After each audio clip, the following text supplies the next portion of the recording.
The Jack Kent Cooke Foundation Young Scholars Program is one of the most generous and personalized scholarship experiences in the nation. The program is a highly selective pre-college scholarship for top-performing middle school students with financial need.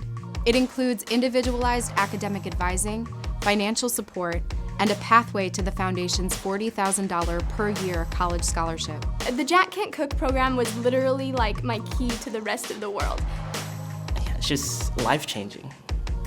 If I can even give that word, it's more than life-changing if there was a word for it. The foundation is the single most important factor in my high school and college education. We opened up the letter and we both screamed for at least 20 to 30 minutes. We just couldn't believe that this dream had come true. As part of the program, students are assigned an on-staff educational advisor, like me. Our team of advisors works with students and families to set goals, find schools, and develop a plan that personalizes each scholar's experience. The foundation has brought me to new environments, new challenges, things that I never thought I'd even be remotely interested in. I've always wanted to do more, but I haven't had the resources available. I just felt like as a single mom that I knew Sawyer had all this potential and there was so many great things for him to see out in the world that I wasn't able to provide for him. This is a prayer that actually has been answered. So that's what it means to me. What it means to her is that she's gonna be able to achieve her dreams. It was like a burden being lifted.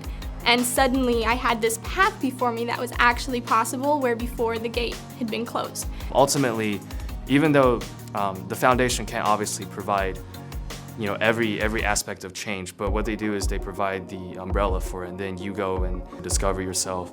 Scholars are provided in-depth college counseling, as well as the opportunity to explore potential careers through summer programs, internships, and mentorships. They also gain access to the thriving community of Cooke scholars. It's just kept me motivated and inspired, and also it's kind of a nice reminder that I'm not alone. An organization to come alongside us and to say, we believe not only in you where you are now, but we believe in the potential of what you can become. That's just really powerful. Please visit our website now to find out more about program eligibility and the application process. Take the first step toward building a better future for yourself today. We look forward to receiving your application soon.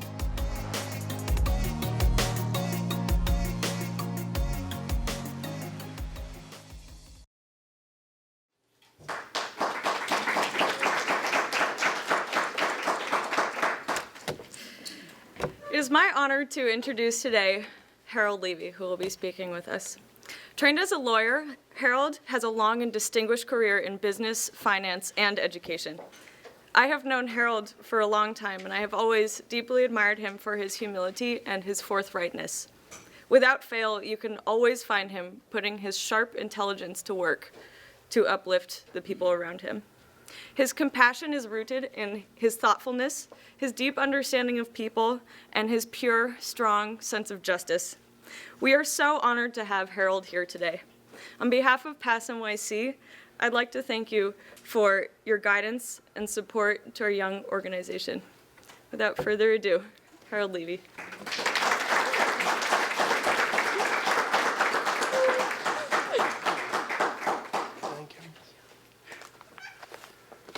So I have a lot to live up to.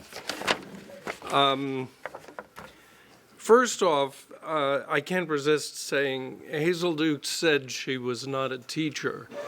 That's bullshit.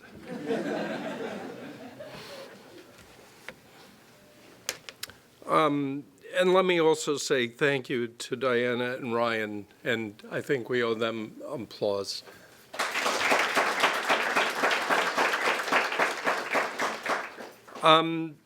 So I'm going to talk a little bit about what I see from the Jack Kent Cooke Foundation. And this is a national organization that gives scholarships to exceptionally high-performing, low-income kids. We also give out grants, and we give grants to institutions that have aligned purposes. So I invite you to consider how we might be able to collaborate. And we are national, which means that I do this in many other cities, but my heart is in New York, and we'll try and lean against the wind. So many of you know that I was the New York City Schools Chancellor in 2000, and let me say also during 9/11, which was a special moment and redirected some of what we do. I also started 3 specialized high schools, and it was the first time since 1935 that we had created more specialized high schools. The High School of Math, Science, and Engineering at City College, Gilder Lehrman at Lehman, and Brooklyn Latin. Each of those schools was intentionally put on a City University campus. That was with direction. The thought was if they see what goes on in a campus, they'll go. And now I'm going to tell you something much more craven about it. We placed those schools in places where I thought my mother wouldn't send me. It was all about depending on the inherent racism of the parents of the city of New York. And the theory was it came from another place. Rudy Crew and I were great friends and had lunch together, and I was sort of a gadfly to the system as a member of the Board of Regents. And he said, now, I know you're really interested in Bronx science and these specialized schools. This year, I've got people in the middle schools who are identifying the kids who are going to perform really well, and we're going to give them 6 weeks of training during the summer. And I said, unless you give them the answers, this is not going to work. And he said, no, no, no, you don't understand. 6 weeks will do it. Well, lightning strikes, he's out, and against all odds, I'm in. And the results come back. Not a single kid got in. And so, you know, big mouth, now what are you going to do? And that's where these schools came from. The idea was put these schools in places where the white community, the Asian community, is unlikely to send their kids. And what I bet would happen, and what did happen for 10 years, was that they were majority minority. That was the bet. And for 10 years that worked. And then someone called Claire Hempel wrote a book about the New York City school system and outed us. And suddenly the Asian parent, the Jewish parent, the white parent were prepared to send their kids to these schools. Now, they are still more minority than the Stuyvesants and the Bronx Sciences, but it's not right, and we need to fix it. And we need to fix it in a more profound way, which is why I'm delighted to be here and delighted to support PASSNYC. I want to talk a bit about what the foundation does. We give scholarships in the 7th grade for high school, and about half the kids go to private school and half stay in the public schools. We give scholarships in the 12th grade for undergraduate and to community college kids, adults, who want to go on to a 4-year institution. And in each of those categories, we give the largest scholarships in the country. It's up to $40,000 per year. So that means if you say undocumented and ineligible for anything else, it's potentially $250,000. So that's category one. I've been struck by, when we go through the data, I've been struck by the number of housing insecure kids, the number of food insecure kids, the number of kids who are LGBTQ and get thrown out of their house by their religiously conservative parents, the number of undocumented, and candidly, just the number of poor kids. And when you begin to combine these, it is shocking, right? I'm black and I'm gay and my parents have thrown me out of the house. Or I'm undocumented and I'm, first language is Spanish or Syrian or whatever it is. And their parents are of no support because they don't know the American system and may well not have ever gone to college themselves, their first generation to college. These kids need support, and they need support from their local communities, and they need support from their colleges. There's a concept in the literature called the imposter syndrome. That means that when the first time you get a bad grade in college, you think, I don't belong here. I'm out of here. And that's the exact moment where you need somebody to say, bad test, poorly graded. They didn't teach what was on the test. It's not because you were wrongly chosen. It's because of the situation. Or, study differently in the future. But you can do it. That's what the kid needs at that moment. And too few get that. The number of kids who are low income and drop out, particularly in the lower, the schools that are not as demanding, it's a tragedy. Interestingly, in the most selective schools, the kids from the low income do the best. They do just as well as the wealthy kids. And that's all because they get support. They get the guidance counseling because these colleges are wealthy enough to provide it.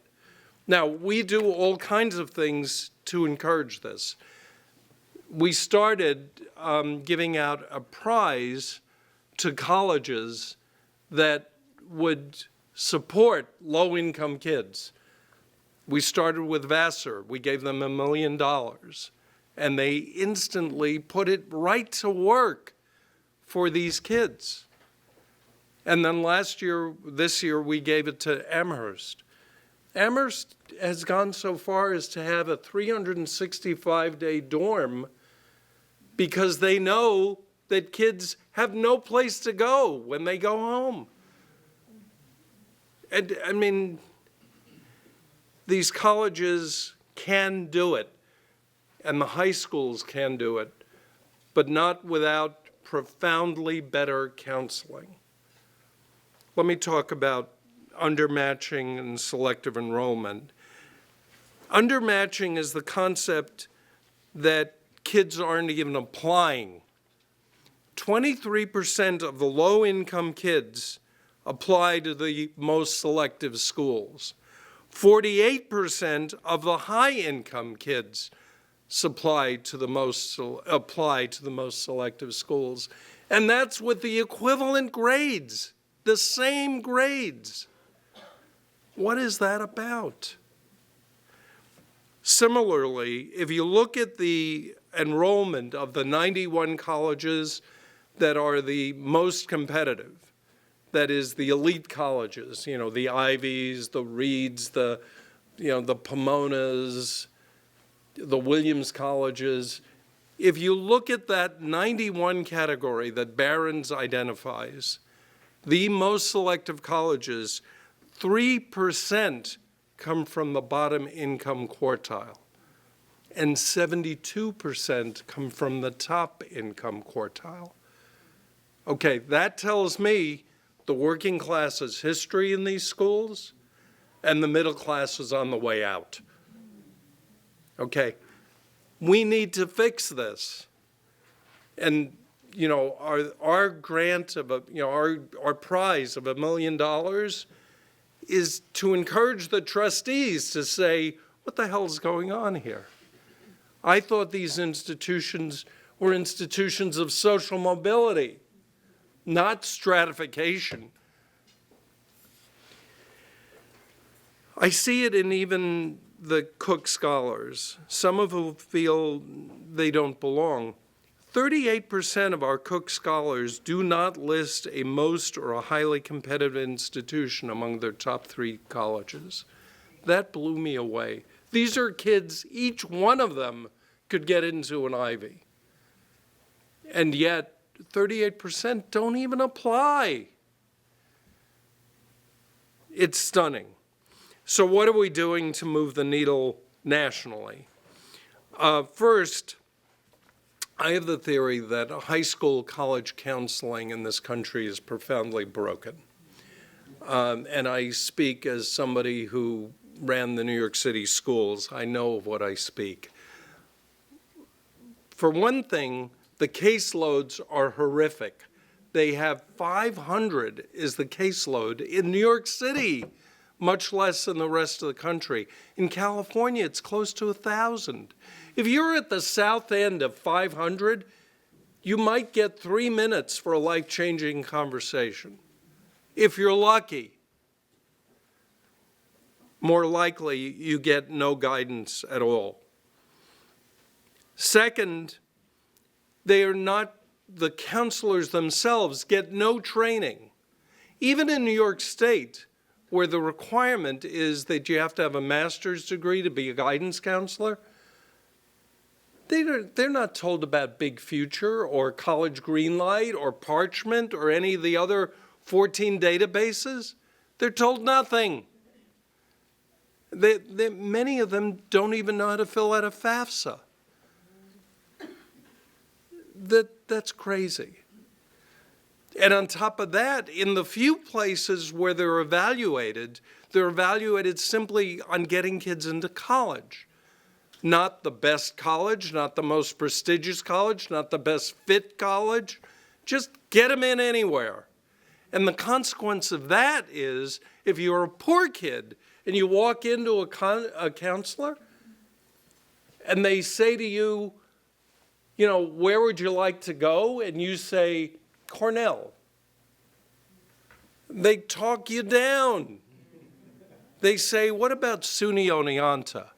What about City College? Which is not to say there's anything wrong with those institutions, but these are kids who could do more. And they talk you down because the fear is the kid's going to get gapped, not get the financial aid. And so why bother? Let's just get them in anywhere. So what are we doing to address that? We've given a grant to Teachers College at Columbia University to create an online asynchronous training program. We've also been working with Goddard Riverside, which has got this training program for the city. The online asynchronous program that Teachers College is going to roll out in January is going to cost a whopping $350 and may actually get P credits. For those of you who don't know, P credits are under the collective bargaining agreement and gets you a boost in salary if you get enough of these. But it winds up giving you a certificate from Teachers College for $350 for doing something you can do in the privacy of your own home. And this will be national. So I had the conversation with Tony Marks, who runs the New York Public Library, and he said, I will have every one of my librarians take this, right? Because the kids often talk to the librarians, And then the question is, how many of the settlement houses can we get to take this? How many community-based organizations can we get to take this? Because it will ramp up their capacity. It's not an answer to the caseload, but it may make them smarter for those who they do interact with. On the caseload side, we're trying to create something called a chatbot, and to be a combination with IBM's Watson capacity. Remember the Jeopardy, the program where the Watson competed against Jeopardy and won? So we're going to take Watson from IBM, and also College Board has offered its database for its College Big Future data system. And the two of those are going to create, we hope, an extraordinary experience for kids. So you can type into the chatbot. All of you have used a chatbot. It's not frequently asked questions when you go to a big, corporate website. It's that box, operators are standing by, call Amy, Okay, here's a news flash. Operators are not standing by, Amy doesn't exist. The way it works is there's word waiting from curated answers. So if you ever use one of these things, Amy is always a little spacey. She doesn't get what your specific question is. But that's because Amy doesn't exist. What I want to do is use the Watson IBM technology to make it a little more user-friendly. I can talk about it separately, but let me address what the colleges do, because the colleges themselves push out low-income kids. And you think, oh, no, the colleges, they're looking for them, right? Bullshit. They're not looking for them. They're imposed on them because they feel, that's their goal, that's their role. But in truth, let me be very specific. I always thought the athletic preference was at least one way that black kids and Hispanic kids got into college, right? Just have to look at the basketball team and look at the football team, and you say, okay, that's a route in. In these elite colleges, the athletic preference isn't used there. It's used for sports like crew and water polo and squash and fencing. Okay? When I ran the New York City school system, I promise you, we didn't have a water polo coach. The Harlem crew team wasn't formed. I mean, it's nonsense. Second, the SAT. A wealthy kid takes the SAT after a Kaplan course and takes it 5 times and submits their best scores, right? And let me say, I spent 6 years at Kaplan. They work. The prep courses really work. If it's a poor kid, the best they can do is get 2 waivers from the SAT.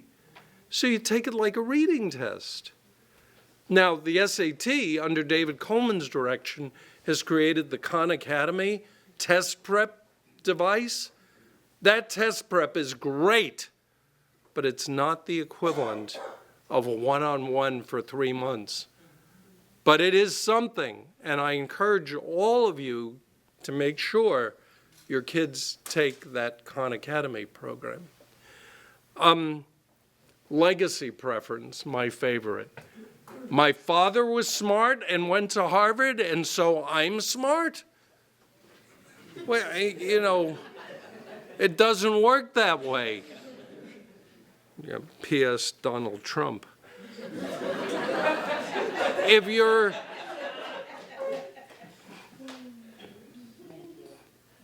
you're applying to Harvard, you have a 6% chance of getting in, unless you have a legacy preference when it pops up to 30%. It's the equivalent of 160 SAT points. And on top of all else, there's data by Richard Kallenberg for the proposition that it doesn't help in fundraising. Well, then what the hell is it there for? Demonstrated interest. In order to get higher up rankings on U.S. News and World Report, they want to show a higher yield rate, right? The more kids who were given admission could come, chose to come. How do the admissions directors game this? Well, they find out whether or not you visited the campus. Visited the campus? If you're a poor kid, oh yeah, I think I'll take an afternoon and go up to Cornell in Ithaca, New York. Much less, I'm from Harlem, I think I'll go visit Stanford. Not happening. It goes on like that. We wrote a report called True Merit. If this is of interest, go to our website and pull down the report. The admissions advantages of these student characteristics at 13 selected colleges, this is a separate report, but it's cited in ours. If you're a recruited athlete, increase your chances of getting in by 30%. Underrepresented minority, 28%. Legacy, 20%. Early applicant, this is a good one. Early admissions is much easier to get into a school than the normal admissions, okay? But a poor kid cannot use early admissions because they don't know their financial aid package at the time. So everybody's excluded right there. And first generation, the early applicants get a 20% boost. The first generation students get a 4% boost. And if you're from the bottom income quartile, it's -1. It hurts, not helps. There are systemic solutions. I'm going to mention a few and then I'll conclude. College Advising Corps. If you're not familiar with it, you should be. It's a place where, in New York, it's at NYU, they have 56 kids who are doing nothing but giving college counseling in the schools. That's all they do. And they're NYU employees, so they can't be used for anything else. Chicago and New York have flunked down for additional counselors, but they still haven't come on board. The Coalition for Access, Affordability, and Success is developing a new digital tool. This is the coalition of 100 and some odd colleges. Common App Training is a resource, and you can take a look at that. And finally, there's something called Pell Abacus. How many people have heard of Pell Abacus? Okay. The ECMC Foundation created Abacus. If you fill it out in incredible detail, it will ping the net price calculators of the individual colleges and show you what the likely actual payment will be that you are going to have to contribute, okay? If the Pell Abacus asks you one question, are you on free and reduced lunch? And answers and contacts all the different net price calculators on that basis alone. It's a huge tool because most of us, when we come to the tuition and fees, say $70,000 for Columbia? Okay, who can afford that? Not happening, right? Except when you do this net price calculator thing, you can see that Columbia will actually give you money and waive tuition and fees. If there were one thing I could do to change the way the colleges operate, it would be where that sentence says, college and fees at, X college are $53,000. If that sentence went on to say, except if you're a low-income student, in which case these fees and tuition may be waived, and you may be given additional funding. Instead, we have 3 pages of legalese after the statement of what the price is, and people, not surprisingly, get sticker shock. I can't afford that. You're not going there. It's a terrible thing. What we call for in the report is a poverty preference. I'm not saying reduce the ability of the kids. I'm not saying reduce what their SAT scores are.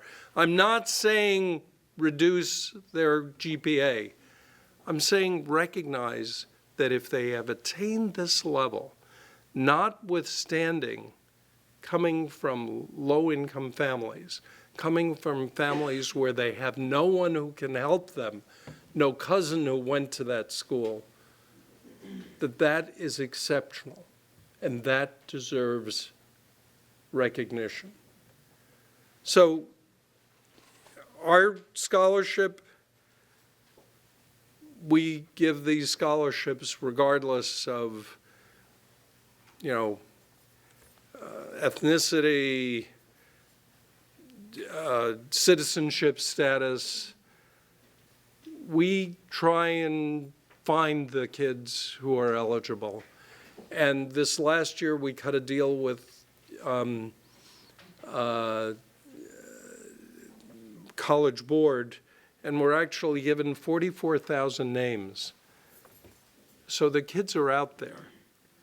If you believe the Hoxby-Turner study, there are 30,000 kids, half rural, half urban, who are out there and who could perform well in the highly selective schools. You have them in your organizations. You know who these kids are. I implore you, have them apply for our scholarship. And, we only give out 250 a year, but if you get it, it's life-changing. And P.S., if you don't get it, we're going to have a whole bunch of programs and summer programs and ability to get onto websites.